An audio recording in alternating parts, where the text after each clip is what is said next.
Today we're talking about one of the most mysterious and coveted places in the U.S. Navy, the flight deck of an aircraft carrier.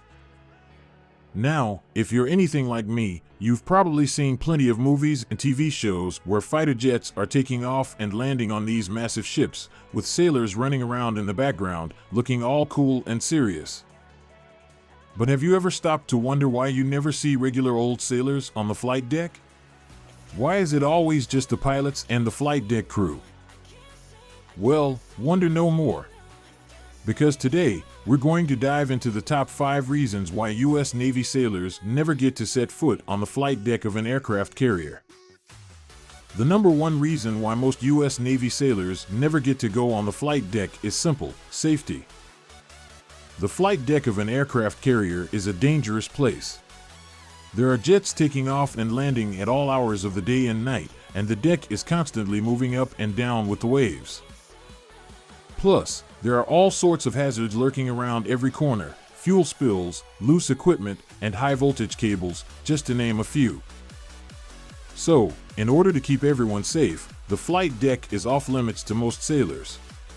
Only those who have been specifically trained and certified to work on the flight deck are allowed access. As we mentioned earlier, the flight deck of an aircraft carrier is a very dangerous place. In addition to the hazards mentioned earlier, like fuel spills and loose equipment, there are also the risks posed by the jets themselves. Jet engines are powerful machines that generate a lot of heat and noise. They can reach speeds of over 500 miles per hour, and they produce a huge amount of force when they take off and land.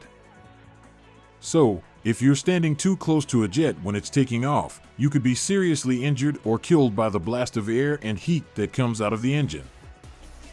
That's why the flight deck crew has to be very careful when they're working around the jets. They have to wear special gear, like earplugs and protective eyewear, and they have to follow strict safety procedures to avoid getting hurt. But even with all these precautions in place, accidents can still happen. That's why the flight deck is off-limits to most sailors, to minimize the risk of injury or death. Now, this doesn't mean that the flight deck is completely off-limits to all sailors. There are some sailors who are allowed access to the flight deck, but they have to go through special training and follow strict safety procedures. For example, there are some sailors who work in the maintenance and repair departments who might need to go onto the flight deck to fix a problem with a jet. Or there might be a sailor who works in the supply department who needs to deliver a load of spare parts to the flight deck. But these are the exception, not the rule. Most sailors never get to go onto the flight deck, and that's probably for the best. The flight deck is a dangerous place, and it's not for everyone.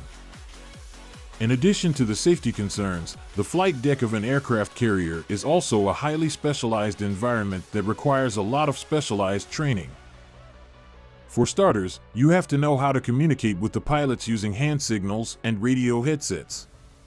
You also have to be able to navigate the deck safely and efficiently, knowing where everything is and how to get out of the way when a jet is coming in for a landing. And that's just the tip of the iceberg. There are all sorts of other things you have to know, like how to fuel and maintain the jets, how to load and unload weapons, and how to troubleshoot any problems that might come up. So, unless you're willing to put in the time and effort to learn all of this stuff, you're probably not going to get a chance to set foot on the flight deck. As we mentioned earlier, the flight deck of an aircraft carrier is a highly specialized environment that requires a lot of specialized training. So, if you want to be a part of the flight deck crew, you're going to have to put in the time and effort to learn everything you need to know. Here are just a few examples of the things you might have to learn as part of your flight deck training. Hand signals. When you're working on the flight deck, you can't just shout at each other to communicate. The noise from the jets is too loud, so you have to use hand signals to communicate with your fellow crew members. There are all sorts of different hand signals for different situations, and you have to know them all. Radio headsets. In addition to hand signals, you will also have to learn how to use radio headsets to communicate with the pilots. This is especially important when a jet is coming in for a landing, as you'll need to give the pilot important information about the deck conditions and any hazards that might be present. Deck navigation. The flight deck of an aircraft carrier is a big, confusing place, especially when you're new to it. You'll have to learn how to navigate the deck safely and efficiently, knowing where everything is and how to get out of the way when a jet is coming in for a landing. Jet maintenance. If you want to be a part of the flight deck crew, you'll also have to learn how to maintain and repair the jets. This includes tasks like fueling the jets, changing out engine parts, and troubleshooting problems that might come up. As you can see, there's a lot to learn if you want to be a part of the flight deck crew. It's not an easy job, and it requires a lot of dedication and hard work. But for those who are up to the challenge, it can be a rewarding and exciting career.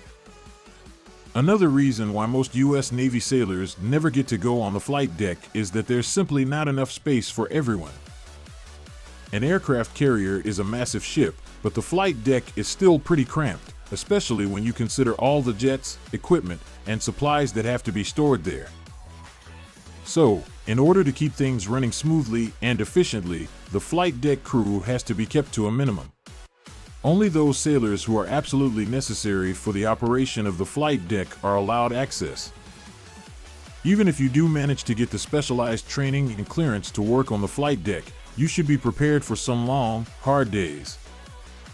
The flight deck crew works around the clock and all kinds of weather, and they have to be ready to respond to any situation that might come up. It's a demanding job that requires a lot of physical and mental stamina, so it's not for everyone.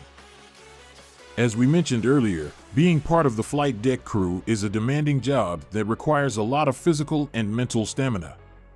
Here are a few examples of the types of things you might have to do as part of your job. Work long hours. The flight deck crew works around the clock, so you'll have to be prepared to work long hours. This might mean working a late shift one day and an early shift the next. Work in all kinds of weather. The flight deck is an outdoor environment, and you'll have to work in all kinds of weather, from hot and sunny to cold and rainy. You'll have to be prepared to be on your feet for long periods of time, no matter what the weather is like. Respond to emergencies. As part of the flight deck crew, you'll have to be prepared to respond to any emergencies that might come up. This might include things like fires, fuel spills, or equipment failures. You'll have to stay calm under pressure and be able to think on your feet. Lift heavy objects. Finally, you'll have to be physically fit and able to lift heavy objects. The flight deck is a very dynamic environment, and you'll have to be able to move quickly and lift things like fuel hoses, spare parts, and equipment. So, as you can see, being part of the flight deck crew is not for the faint of heart. It's a demanding job that requires a lot of physical and mental stamina. But for those who are up to the challenge, it can be a very rewarding career. Okay, so the first 4 reasons for why most U.S. Navy sailors never get to go on the flight deck are all pretty practical.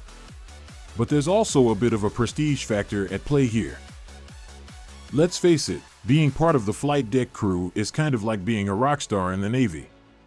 You get to work with some of the coolest equipment and technology in the military, and you get to be right in the thick of the action. So, it's not surprising that a lot of sailors aspire to join the flight deck crew.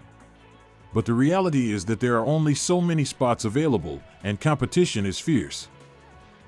So, if you want to be a part of the flight deck crew, you're going to have to work hard and stand out from the crowd. Well, there you have it, the top 5 reasons why most U.S. Navy sailors never get to set foot on the flight deck of an aircraft carrier. But don't despair. There are plenty of other exciting and rewarding career paths available in the Navy. And who knows, maybe one day you'll get your chance to work on the flight deck. Thanks for watching, and don't forget to subscribe for more interesting videos about the U.S. Navy and military life.